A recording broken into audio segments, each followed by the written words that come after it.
Most people who struggle financially are not lazy. They are not irresponsible. They simply were never taught the one structural rule that separates households that accumulate from households that spend their entire lives rebuilding. Solomon documented this rule thousands of years ago, not as spiritual advice, but as a cold observation about how wealth actually behaves. The mechanism has nothing to do with how much you earn.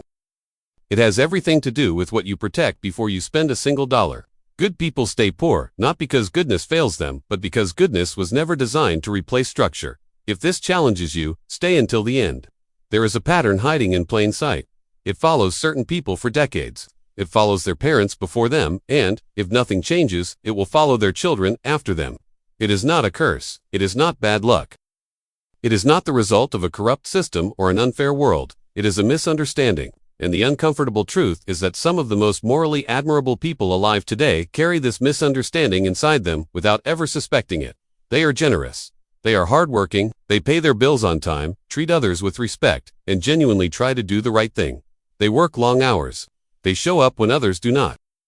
And yet, year after year, real financial stability continues to feel just slightly out of reach. If that pattern sounds familiar, not as a dramatic crisis, but as a quiet frustration, then what you are about to hear is worth your full attention. Because the answer is not what most people expect. Most people were taught, at some point in their lives, a very simple equation. Work hard, be honest, be responsible. Eventually your effort will be rewarded. It is a reasonable belief. It is also, financially speaking, dangerously incomplete. Think about the people you know, not the wealthy, not the struggling, the ones in the middle, steady jobs, reasonable incomes, decent reputations. Ask yourself honestly, how many of those people feel genuinely financially secure? How many of them, if their income stopped for 90 days, would have a serious problem? How many of them received a raise in the last few years and yet somehow feel no more stable than before? This is not a rare observation. It is the dominant experience of working adults across every modern economy. Income rises. Expenses rise with it. The gap between earning and stability never closes. For decades, the explanation offered for this pattern has been simple. People need to earn more. Work longer, advance faster, find a better opportunity. But Solomon observed something most people miss. Earning more, without structural discipline, does not produce stability. It produces a larger version of the same problem. The Book of Proverbs is one of the oldest preserved collections of practical wisdom in human history. Written and compiled across generations of ancient Israel, it was not designed as poetry or theology alone. It was designed as instruction specifically.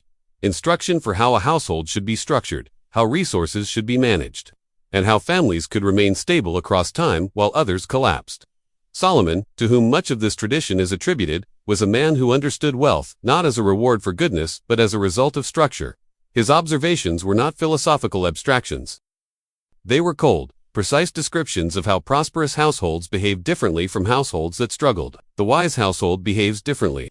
That phrase deserves to sit for a moment. Not better luck, not higher income, not more talent or harder effort. Different behavior, specifically, different behavior with resources. In the world, Solomon observed, oil was one of the most valuable commodities a household could possess. Olive oil was used for food, for light, for medicine, for trade. A household that possessed stored oil possessed resilience. And Proverbs makes a careful distinction between the household that stores oil and the household that consumes it. The wise store what is precious. The foolish use everything available. This sounds simple, perhaps even obvious. But the depth of this observation only becomes clear when you examine what it actually costs most modern households, and why the cost remains invisible until it is too late. Let us examine the assumption directly. The assumption is this: if a person works diligently, earns consistently, and behaves responsibly, their finances will eventually stabilize and grow. This assumption feels true because effort and character are real. They matter. A person who is unreliable and careless will almost certainly struggle. So the logic holds that reliability and carefulness should produce the opposite result. But here is what the assumption misses.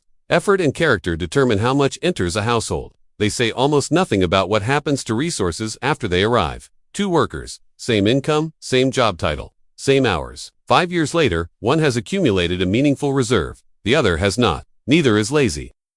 Neither is dishonest. The difference is entirely structural. One of them follows a rule about money that the other has never considered. Poverty, and by poverty, I mean not destitution but the persistent inability to build financial stability, often begins not with a lack of virtue but with a lack of structure. The ancient texts understood this distinction clearly. Proverbs does not say that the poor man is bad. It says that the poor man consumes what he should protect. The difference is behavioral, not moral. This is a significant reframe. It means that a person can be genuinely admirable in character and simultaneously make a structural error with money that quietly guarantees their instability, year after year, decade after decade, through no malice and no laziness, simply because they never learned to separate two things that their household was treating as one. The mechanism has a name. Call it the reserved oil law. In the ancient household, oil was never consumed carelessly. A portion of what was stored was permanently protected from daily use. It was not available for meals. It was not used to entertain guests. It was not traded for small conveniences. It existed in a separate category, reserved, protected, untouched. This separation was not about deprivation. The household still ate, still gave, still functioned normally. But a portion of its resources existed in a space that daily life could not reach. What is protected can grow. What enters daily spending cycles is consumed. That distinction, maintained with quiet discipline across years, is the difference between households that stabilize and households that remain perpetually close to the edge.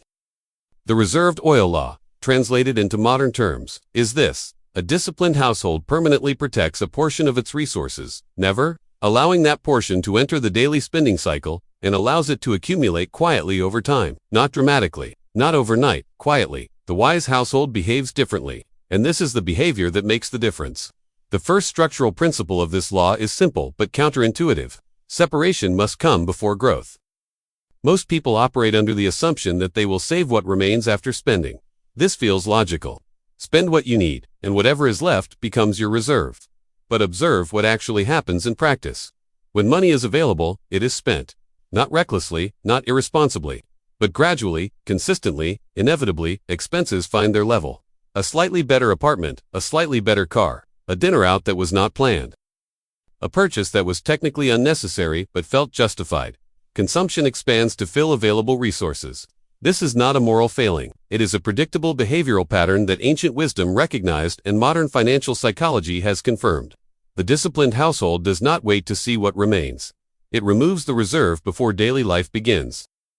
A fixed portion of what enters the household is immediately separated, mentally, practically, structurally, and placed beyond reach. Not invested in something complex, not assigned to a scheme or a system. Simply protected. This inversion is the first principle of the reserved oil law. Protect first, live on the remainder. It sounds straightforward. It is, in practice, surprisingly rare, because it requires something that modern culture quietly discourages. It requires a person to live on less than they earn, not as a temporary strategy, but as a permanent identity. Ancient wisdom never wastes resources, and by waste, the ancient household did not mean extravagant spending. It meant the quiet, daily absorption of resources into consumption that could have been directed into reserve. The difference between a household that accumulates and a household that does not is usually not dramatic. It is a series of small, structural decisions made consistently across long periods of time. Here is the observation that tends to create the deepest discomfort. The households that follow this rule do not advertise it. Think about the people in your life who carry genuine financial stability, not the ones who perform wealth through visible consumption. The newer cars, the visible brand names, the carefully curated evidence of success. Not those. The ones who, quietly and without drama, seem to never be in crisis. The ones who, when something unexpected happens, handle it without panic. If you examine their behavior closely, you will find something consistent. They do not talk about their reserves. They do not reveal the structure of their finances. They maintain a visible lifestyle that often appears modest relative to their actual stability. This is not accidental. This is discipline. Solomon observed something most people miss. The wise household intentionally conceals its reserves, not out of deception, but out of protection. Revealing financial stability invites social pressure. It invites requests, comparisons, expectations. It creates friction that gradually erodes the reserve itself. The patient household always outlasts the busy one. And part of that patience is practiced silence. There is a quiet identity operating here, not the identity of someone who earns more. The identity of someone who protects what they possess, who treats a portion of their resources as permanently unavailable for consumption, regardless of social pressure, regardless of short-term comfort, regardless of what those around them are doing. This is the identity separation that the Book of Proverbs quietly describes across its observations about wealth. Two people can stand in the same room, earn the same income, and carry completely different financial trajectories, not because of what they earn, but because of what they protect. Wealth begins when identity changes, not when income rises. But here is the question the first principle raises without yet answering. If separation precedes growth, if the reserve must be protected before daily spending begins, then what controls the size of the reserve over time? What is the mechanism that actually allows protected capital to become stability? Because simply setting money aside, without understanding the deeper structure behind the reserved oil law, produces only a savings account. Solomon was describing something more fundamental than that. Something that operates beneath the surface of every stable household. A hidden lever, invisible from the outside, but quietly determining the entire outcome. That is what the second part of this teaching addresses. The reserve is not the destination. That is the part most people miss when they first encounter the idea of protected capital. They hear the instruction, separate a portion, protect it, do not allow it to enter daily spending, and they interpret it as a saving strategy. A defensive measure, something that prevents catastrophe but does not create prosperity. But the ancient household understood something deeper than simple protection. What is protected can grow. And growth, compounded across enough time, produces an outcome that looks, from the outside, almost inexplicable. The hidden lever behind the reserved oil law is not the act of saving. It is the act of patience. Specifically, it is the structural decision to allow protected capital to remain protected long enough to change its nature entirely. Here is what that means in practice. A reserve that is touched every time a financial pressure appears is not a reserve, it is a buffer. Buffers get depleted. Buffers create the illusion of discipline while still keeping a household permanently close to instability. The person who saves diligently for 6 months and then empties the account for an unnecessary purchase has not practiced the reserved oil law. They have practiced a more organized version of the same consumption pattern. The ancient household treated its reserved oil differently. That oil was not available for emergencies of convenience. It was not available for opportunities that felt exciting. It was protected through comfort and discomfort alike, through seasons of abundance and seasons of pressure.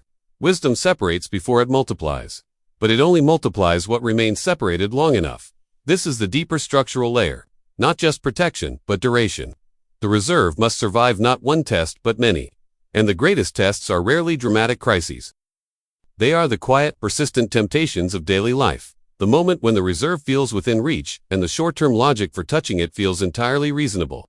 This is precisely where most people's discipline ends. Consider two families living near each other, similar homes, similar incomes. Both follow, to some degree, the idea of setting money aside. Both believe themselves to be financially responsible. The first family saves consistently. But when a good opportunity appears, a trip, a home renovation, a purchase they have been considering for a while, they access the reserve. They tell themselves they will rebuild it. And they do, slowly, before the next reasonable use arrives. The second family saves consistently, and when the same opportunities appear, they find another way. The trip is smaller or delayed. The renovation waits. The purchase is reconsidered. The reserve remains untouched. Not because they are joyless or fearful, but because they have made a structural decision about the category that reserve belongs to. 5 years pass. 10 years pass. The first family is not reckless. They are not irresponsible. But their reserve has been rebuilt and depleted a dozen times. Its average value over the decade has remained modest. Their stability, measured honestly, has not fundamentally changed. The second family's reserve has grown quietly and steadily. It has not been dramatic. There were no windfalls, no exceptional opportunities, only the consistent practice of leaving protected capital protected. By the time a decade has elapsed, the second household possesses something the first household does not. Not just more money, a different relationship with financial pressure. When something unexpected happens, and it always does, the second household has options. The first household has a plan to rebuild again. Ancient wisdom never wastes resources. And the greatest waste is not extravagant spending. It is the repeated cycle of building and depleting. Building and depleting, never allowing the reserve to remain still long enough to become something more than a temporary cushion. The modern world makes this discipline unusually difficult. This is worth acknowledging directly. The culture surrounding money today is built almost entirely around acceleration. Earn faster, grow faster, move faster. Hustle is treated as a virtue. Visible progress is treated as evidence of success. The person who is constantly busy, constantly optimizing, constantly pursuing the next opportunity, that person is celebrated. But Solomon observed something that cuts against this entire framework. The patient household always outlasts the busy one. Frantic activity without structural discipline produces exhaustion, not stability. The person who works 70 hours a week but treats all of their income as available for spending will, at the end of that exhausting decade, have very little to show for it structurally. They may have experiences. They may have visible markers of a full life, but the financial foundation that creates genuine freedom, the kind that does not depend on the next paycheck, will remain absent. Structure matters more than speed. This is not an argument for passivity or complacency. It is an argument for sequencing. Do the structural work first, protect the reserve first. Then pursue activity, growth, and opportunity from a position that does not require every effort to succeed. The anti-hustle position that ancient wisdom describes is not laziness, dressed in philosophical language. It is the recognition that rhythm and restraint, practiced consistently, produce outcomes that frantic pursuit cannot replicate. Discipline is quiet. And quiet disciplines, practiced across enough time, create foundations that visible effort alone never builds. This brings the conversation to its most important destination. Everything described so far, the reserved oil law, the principle of separation, the discipline of duration, the patience required to allow protected capital to remain protected, all of it points toward a single conclusion. Wealth is not primarily a financial condition. It is an identity.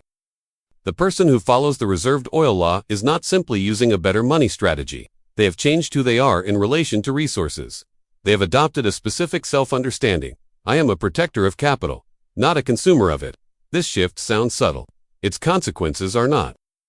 When money arrives, the consumer asks, "What can this buy? What does this allow me to do?" The protector asks a different question. "What portion of this must I separate immediately, before anything else happens?" These two questions lead to entirely different financial lives, not because one person earns more or works harder, but because their first instinct with resources points in opposite directions.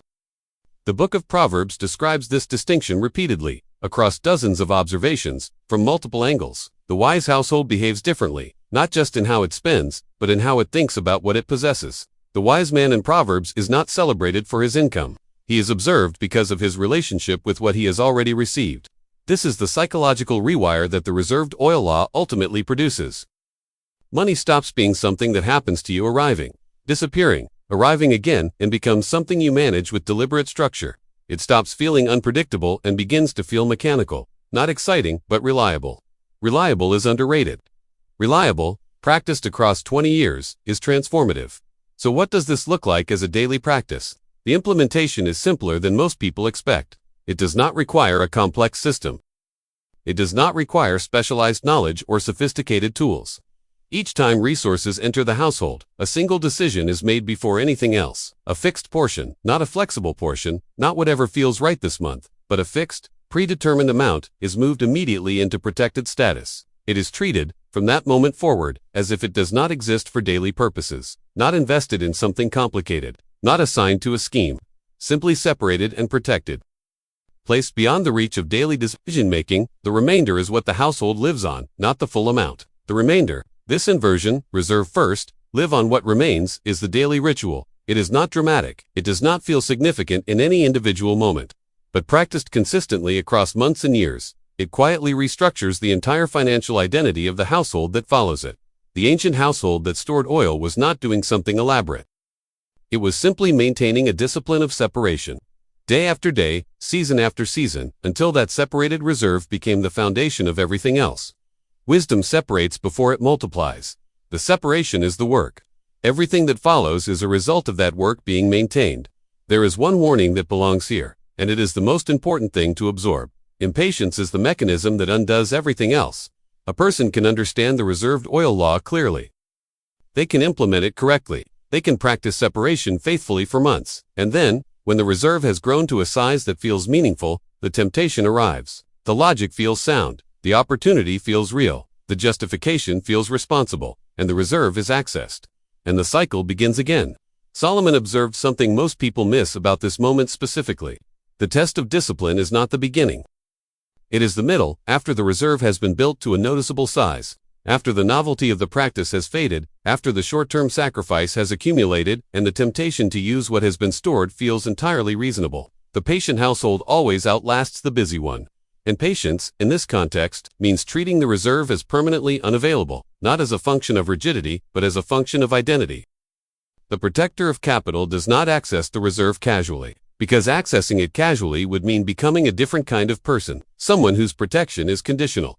Conditional protection is not protection. It is delayed consumption.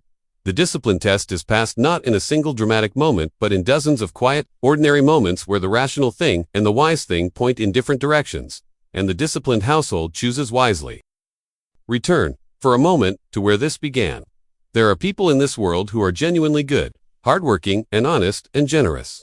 People who live with integrity and treat others well and do everything that virtue asks of them. And yet financial stability continues to feel distant, not because they are failures, not because the world is entirely against them, but because no one ever taught them the quiet structural truth that ancient wisdom preserved across thousands of years. Effort earns, structure accumulates. The Book of Proverbs is not a book about becoming wealthy. It is a book about how households that last are built, and the observation it returns to, in different forms and from different angles, is consistent. The wise household protects what it possesses. It does not consume everything available.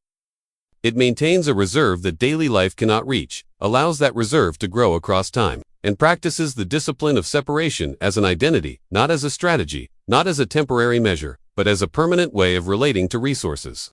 The oil stored in the ancient household was not valuable because of what it was. It was valuable because of what it represented. Restraint, foresight, the quiet refusal to consume the future for the comfort of the present. What is protected can grow. What is consumed is simply gone. Wealth is patient. Wealth is structured. Wealth is quiet. And it has always belonged to those who understand that the most important financial decision is never about how much to spend, it is about how much to protect. If you found this useful, watch this next. Subscribe for weekly ancient wealth principles. The reserved oil law taught